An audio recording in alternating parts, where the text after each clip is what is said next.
Chers compatriotes, chers amis, l'heure est grave. Et c'est le moment. C'est maintenant ou jamais. L'heure est à la mobilisation, à la résistance non violente. Dès que le Conseil constitutionnel va annoncer lundi prochain, lundi 27 octobre, que le tricheur en chef Paul Biya a gagné les élections présidentielles du 12 octobre,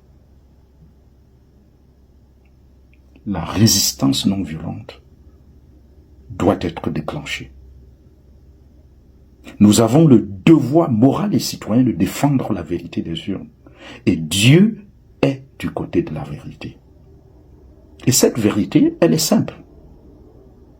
Issa Chiroma Bakari a été élu 3e président de la République du Cameroun. Et c'est cela la vérité des urnes. On peut l'aimer ou ne pas l'aimer à cause de son passé, mais c'est la vérité des urnes. C'est la démocratie. Alors, comment organiser cette résistance non violente? On peut le faire aussi bien virtuellement que dans la rue. Et je crois que les deux formes doivent être conjuguées. Le virtuel et la rue. Virtuellement, dès que Atangana va lire le nom de Biya comme vainqueur, que chaque internaute qui est dans la résistance écrive sur sa page Facebook Issa Chiroma Bakari, 3e président de la République du Cameroun. Voilà. C'est la moindre des choses pour participer à la résistance. Nous devons le faire pour saturer la toile et montrer à la face du monde que nous ne sommes pas d'accord avec ce mensonge. Et le plat de résistance, bien sûr, c'est dans la rue, où il faut faire valoir la loi du nombre, la loi des masses. Et au même moment, il faut que les forces de sécurité soient submergées dans la non-violence. Ils vont arrêter quelques-uns, c'est inévitable. Mais ils n'ont pas de place dans les cellules pour 20 000, 30 000 Camerounais. Ils seront submergés dans la loi du nombre, la loi de la masse. Et donc, il faut que dès lundi 27 octobre, il faut que les manifestations soient déclenchées dans toutes les régions, dans toutes les villes, dans tous les villages, et au même moment. Les leaders en tête. Les leaders en tête. Le Grand Nord est déjà prêt, et ils l'ont démontré ces jours-ci. Oui, nos frères les Wadjo sont prêts. Chapeau. Maintenant, je m'adresse à mes frères et sœurs de l'Ouest, mes frères Bamileke. Êtes-vous prêts à fermer vos boutiques pendant des jours pour défendre la démocratie, pour défendre la vérité? C'est ça mon inquiétude. Parce qu'on se connaît. Êtes-vous prêts à fermer vos boutiques pendant des jours pour défendre la démocratie? C'est de ça qu'il s'agit. Et c'est cela ma principale inquiétude. Pour nos frères du Nozo, ils sont dans la résistance depuis des années. Ils ont rejeté ce système depuis des années.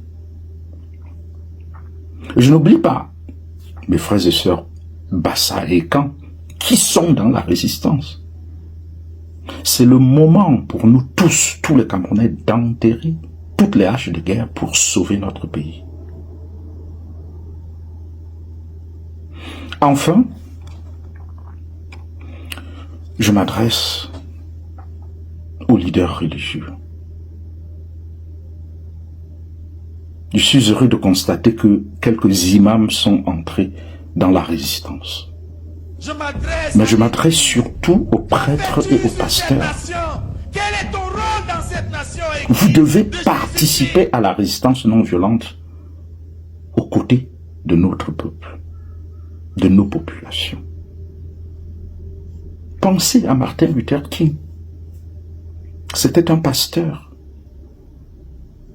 Il a lutté pour la justice et la vérité au nom de sa foi, comme disciple de Jésus-Christ. Et Jésus-Christ lui-même, que Pilate, Ponce Pilate, un politicien, a fait crucifier parce que Jésus défendait la veuve et l'orphelin. C'est le moment pour les prêtres et pasteurs d'aller en prison parce qu'ils défendent la vérité. La vérité des yeux. La vérité et la justice. Je m'adresse à l'Église.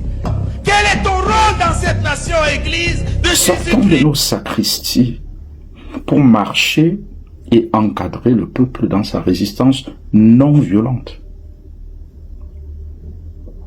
L'heure n'est plus au beau sermon sur la paix. L'heure est à l'action non violente pour la vérité et la justice électorale. C'est aussi ça le sacerdoce. Marcher aux côtés d'un peuple meurtri par 42, 43 ans d'injustice.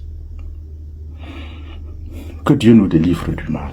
Oui, Seigneur, délivre-nous du mal. Délivre le Cameroun du mal. Même le silence te rend complice. Shalom.